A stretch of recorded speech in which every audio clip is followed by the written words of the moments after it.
Chers amis, nous sommes entrés dans le temps pascal, cette période de 50 jours qui va de Pâques à Pentecôte, comme un grand dimanche, dans une sorte de semaine de 7 semaines. C'est encore dans un contexte particulier. On a commencé par une quatorzaine, qui est devenue une vraie quarantaine, et maintenant c'est une cinquantaine qui nous attend pour ce temps liturgique, en espérant que le confinement soit levé entre-temps. Bref, on prend la mesure de séquences de temps auxquelles nous n'étions plus habitués. Sans doute la course habituelle de nos occupations.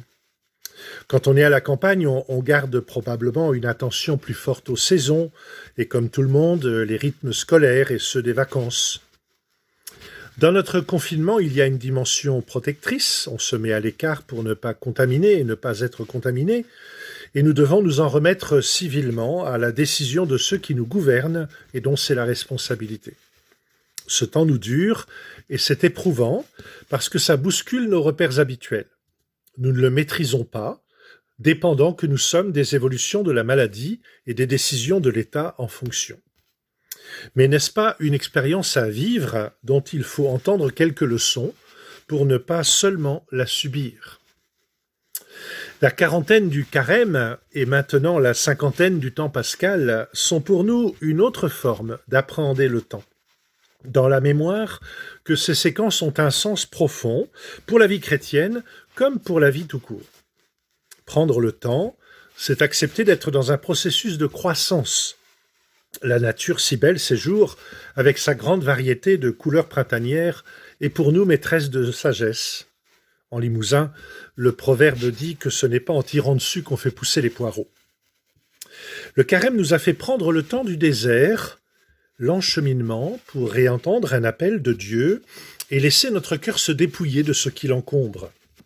Le temps pascal nous offre maintenant d'autres passages, parce qu'il faut du temps pour enraciner vraiment notre foi dans l'inouï de Dieu qui a relevé le Christ d'entre les morts. De Pâques à Pentecôte, c'est le déploiement évangélique d'une expérience jamais faite auparavant. Le petit groupe de témoins du matin de Pâques se demande s'il n'a pas eu la berlue en revoyant celui qui avait été crucifié 3 jours plus tôt. Leur confinement, c'est celui de la peur. Pensez donc, si on avait mis la main sur eux, il est probable qu'ils aient subi la même exécution que Jésus. Et le soufflet n'est pas redescendu comme par magie. C'est toujours une affaire dangereuse qui est en cours, une affaire de vie et de mort, une affaire qui doit choisir entre la foi et la désespérance, une affaire qui prendra corps ou qui n'aura été qu'une belle histoire. Dans l'Évangile selon saint Jean, entendu ce dimanche, le souffle de la Pentecôte semble être donné le soir même de Pâques. Jésus souffle sur eux et leur dit « Recevez l'Esprit Saint ». Chez saint Luc, ce déploiement se fait sur 50 jours, et c'est le 2e chapitre du livre des Actes des Apôtres qui en explicite la venue, avec des langues de feu qui les jettent dehors à la rencontre de la foule, de sorte que chacun entende les merveilles de Dieu dans sa propre langue. Ce qui était donné dans la foi à quelques-uns, à l'aube de Pâques, est maintenant manifesté à tous comme un envoi dans le monde, pour annoncer la merveille de la vie qui a traversé toute mort. C'est saint Luc que la liturgie de l'Église nous suit pour nous faire explorer le temps pascal. Mais saint Jean vient en quelques lignes nous placer au cœur du défi que représente cette lente initiation des apôtres et à travers eux de chacun de nous si nous voulons être disciples du Christ. C'est pour cela qu'il nous propose une nouvelle béatitude. Heureux ceux qui croient sans avoir vu. En soufflant l'Esprit Saint sur les disciples, Jésus a associé ce don à celui de la remise des péchés. Le péché enferme sur soi dans le refus d'aimer et il prend des formes multiples pour faire son œuvre de mort. L'Esprit Saint, au contraire, rassemble, articule les différences, fait tenir ensemble pour réussir quelque chose de plus grand que soi. Sans l'Esprit Saint, il n'y aurait pas d'Église, car il y a longtemps qu'on a compris que chacun n'en ferait qu'à sa tête et qu'on se disputerait vite pour interpréter chacun à sa guise, ce qui nous arrangerait bien. Thomas n'était pas présent le premier soir, et quand les autres lui disent qu'ils ont vu le Seigneur, ce qui signifie qu'ils l'ont reconnu comme le vivant de Pâques, Thomas ne peut pas faire corps avec eux. Il n'a pas encore reçu l'esprit qui fait l'unité dans l'histoire comme dans la foi. On connaît bien les propos qu'il tient. « Si je ne vois pas, je ne croirai pas ». Et aujourd'hui, on entend régulièrement « Moi, je suis comme saint Thomas ». Il demande des preuves, notre Thomas, car ce qui arrive lui est proprement impossible à croire. Et ce faisant, il dit tout haut l'énigme de la foi. Dans son doute, il nous renvoie vraiment à la réalité de la chair ressuscitée. Ce n'est pas un fantôme qui se tient là devant eux. C'est le crucifié qui a traversé la mort, non comme un revenant, ni comme un cadavre réanimé.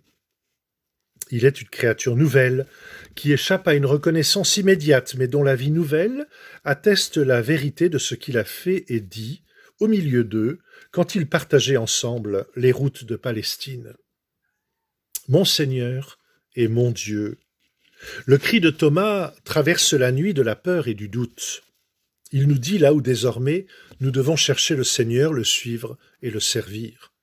Il nous dit que le Christ nous précède dans toutes les plaies du monde, dans les brisures et les corps déchirés, dans les violences indignes qui mettent l'humanité par terre, comme autant de vendredis saints démultipliés dans l'histoire des hommes. C'est pourquoi nous ne pouvons finalement pas dire « moi je suis comme saint Thomas », parce que nous voyons ici et maintenant cette humanité torturée et malmenée. Le mal n'est pas l'œuvre de Dieu, et nos questions qu'il accuse se trompent de cible. Le mal, Dieu l'a subi sur la croix du Christ, et Christ est désormais présent partout où l'homme souffre et meurt. Nous n'avons pas vu le Christ comme les apôtres en ont fait l'expérience, mais nous le reconnaissons en chaque être souffrant. Et l'Esprit Saint que nous avons reçu nous fait agir en Église comme le corps du Seigneur. Sa présence aimante à travers nous. Nous racontons cette histoire dangereuse parce qu'elle actualise la victoire aujourd'hui de la vie sur la mort. Croire, c'est donc une suite pratique, un savoir pratique, car la connaissance du Christ ne vient pas d'abord à travers des idées. C'est dans un bain ecclésial que se fait cette expérience, que s'enracine ce souvenir dangereux, par le récit qui en est fait et par les modes de vie qu'il met en œuvre en son sein et dans ses relations avec le monde. Cela signifie aussi que l'Église, sous peine d'infidélité à la mémoire qu'il apporte, ne pourra jamais se replier sur un réflexe sectaire. Elle ne peut oublier le caractère public du message qui la fonde et qui en fait une Église pour le monde. Elle ne peut exister que dans le récit qui raconte cette suite pratique de Jésus, comme une communauté du peuple nouveau elle-même, qui écrit sa propre biographie collective, comme naguère Israël, comme autrefois les jeunes communautés chrétiennes, dans des passages importants du Nouveau Testament.